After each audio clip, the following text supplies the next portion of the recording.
Arestado ang dalawang hinihinalang high-value individuals matapos masakote sa isinagawang buy-bust operation sa Barangay General Paulino Santos, Coronadal City, South Cotabato nitong gabi ng Mayo 20 taong kasalukuyan.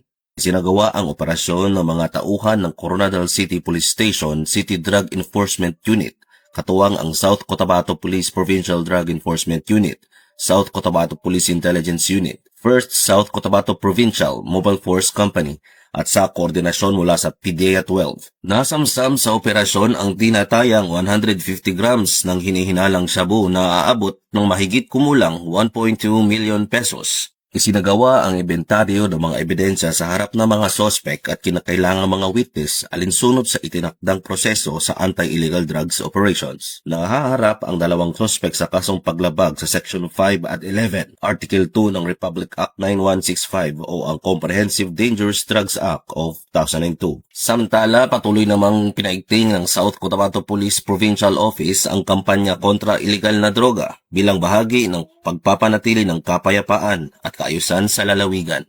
Mula dito sa Police Regional Office 12, ako ang inyong PNN Correspondent, Police Corporal Jose Doliano III, alagad ng batas, tagataguyod ng Balitang Pulis.